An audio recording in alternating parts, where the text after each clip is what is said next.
pour demander à notre président national, donc Denis Lapôtre, de nous rejoindre, et sur la thématique que l'on va développer. Donc je passe la parole à notre président, que l'on applaudit très fort.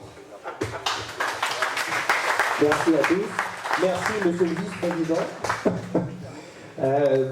Certains vous me connaissez, donc je ne vais pas vous faire une présentation quand même.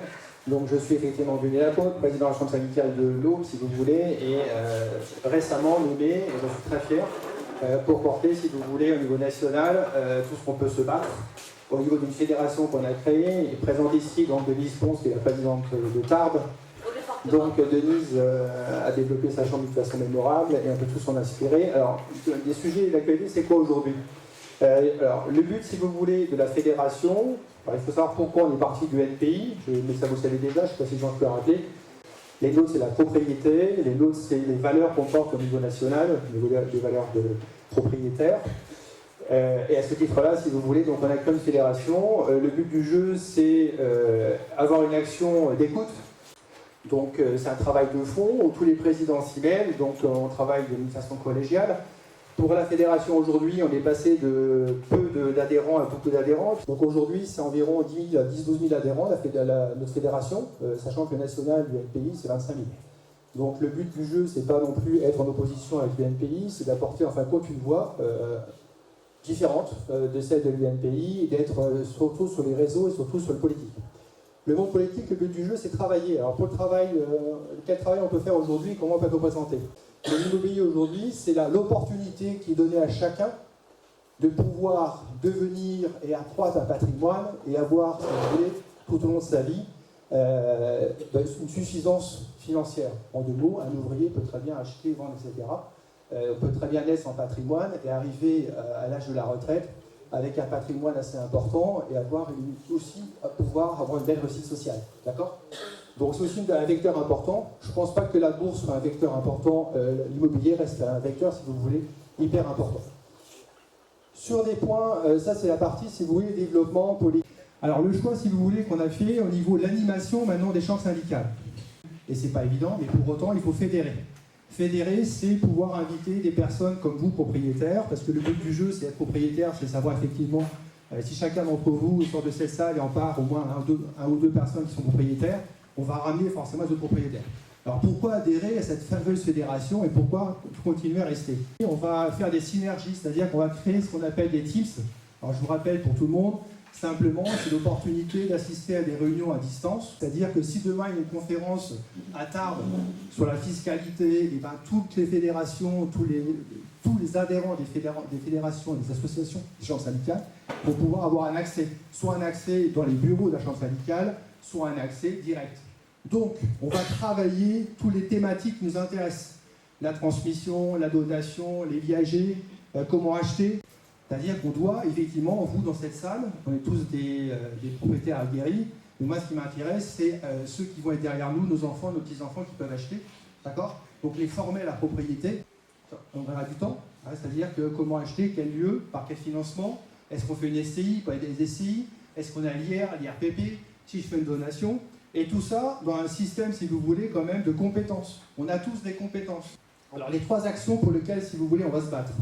Donc on a travaillé, qu'on a créé la fédération sur si vous voulez, avec quelques-uns. Hein. Il y avait Jean, il y avait donc Denis ici présent.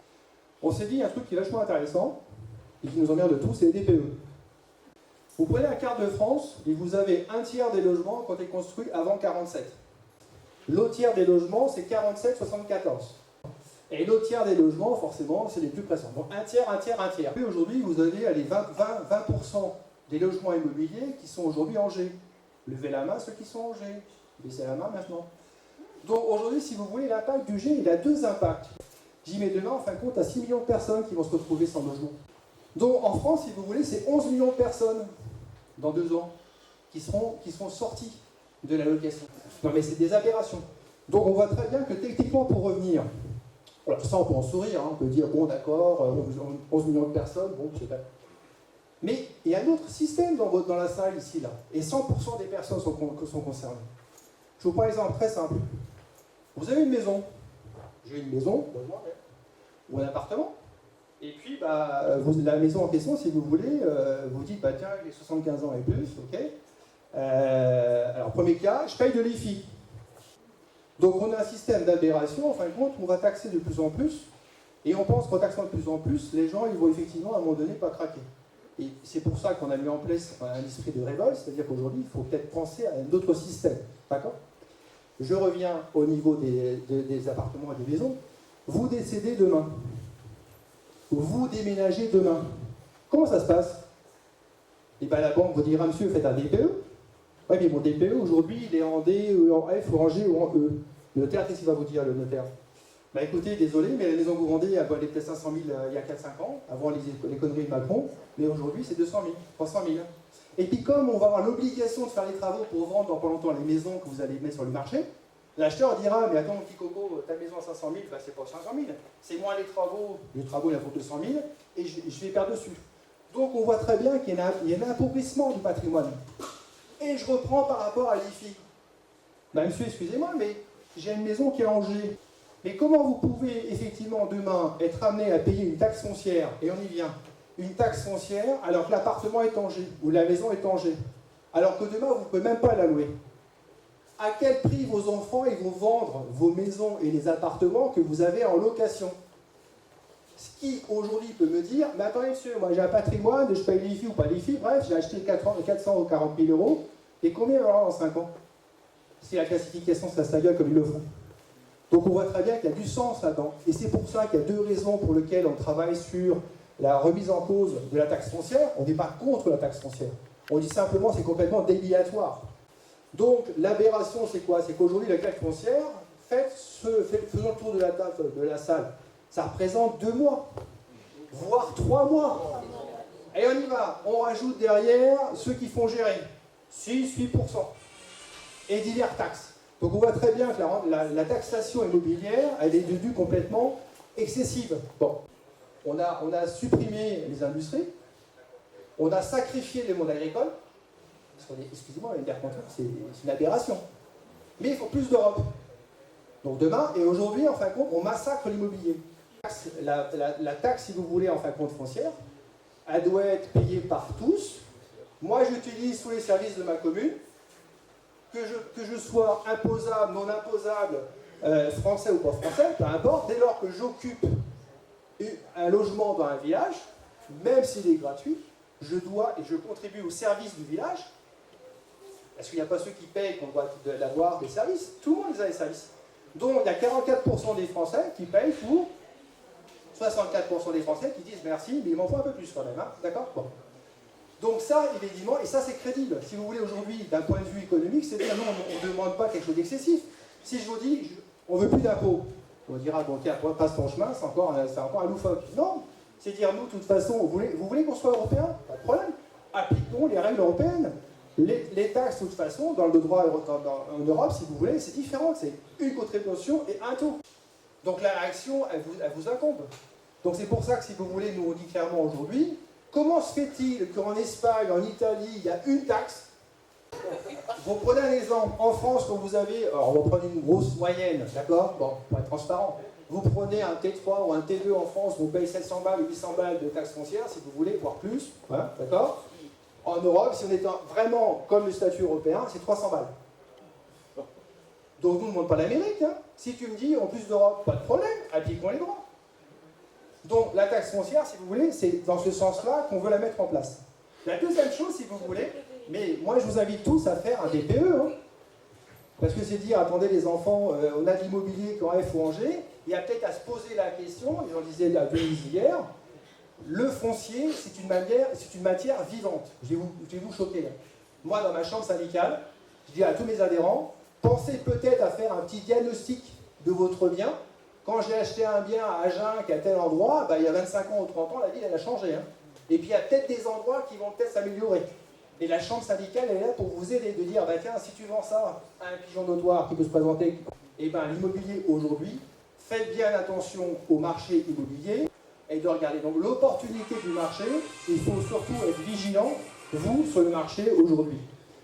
L'autre thématique, donc on a vu la corrélation entre les DPE, l'incidence, la fiscalité, d'accord, on suit tout ça, ok? Et les baux. Est-ce que vous trouvez concevable qu'un locataire nous file un préavis à 6 mois, un préavis à 1 mois, et que moi, derrière, j'ai envie d'en virer un locataire, je ne peux pas le faire. Non, si on peut le faire, pour différentes raisons, des raisons très précises, on reprend l'appartement, etc. Même les travaux, on n'a pas le droit de virer un locataire. Donc, il y a eu une aberration, c'est que le bail, aujourd'hui, dans l'existence technique du bail, c'est un bail de 89. Nous, ce qu'on veut, quand je dis nous, c'est vous, hein, ce qu'on souhaite, c'est dire, moi, je ne suis pas incohérent à dire, parce qu'aujourd'hui, j'ai un locataire qui ne paye pas. À moins d'avoir souscrit l'excellent produit à chambre syndicale pour son juridique, donc je suis le data, c'est moi qui l'ai fait. Donc, et je le rachète. On va traîner le locataire en procédure pendant 24-36 mois. Autant vous dire que les tribunaux aujourd'hui, quand vous avez un impayé, ils ne vont pas se pousser pour les virer. Hein. Il y a un manque de logement. Ce qu'on veut simplement, nous, si vous voulez, c'est de dire, si un locataire a la possibilité de faire un préavis de 6 mois, tout simplement sans avoir, je dirais, à confirmer ce préavis il y a 1 mois si c'est en zone restreinte, on va avoir les mêmes droits.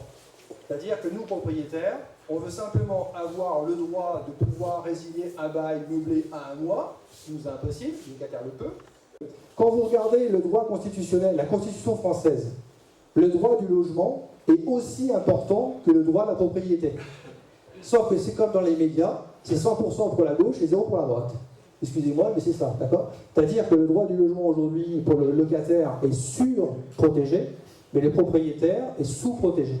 Ce qu'on veut simplement, c'est mettre au sens, et ce sens d'équité entre les deux droits, propriétaire et locataire, on a le même dans la Constitution européenne. La Constitution européenne, l'article 7, indique les mêmes choses. Donc le but de l'action de la Chambre syndicale, si vous voulez, de la CPI, c'est bien de dire, nous, sur le foncier, on ne veut pas l'annuler, on veut le modifier dans du sens comme en Europe, d'accord? Sur le bail, c'est la même chose. Et sur la transmission, c'est un autre débat. Sur la transmission, l'État nous a écoutés. Parce que comme ils ont dégradé les DPE, ils nous ont planté le patrimoine. Donc indirectement, ils ont effectivement perdu moins d'impôts parce que le patrimoine il va baisser. C'est pas ce qu'on veut, nous. Indirectement, on veut travailler. Le but, c'est pas de dire on est contre. Le but, c'est d'apporter, on dit, on va s'apporter des solutions. La solution est très simple.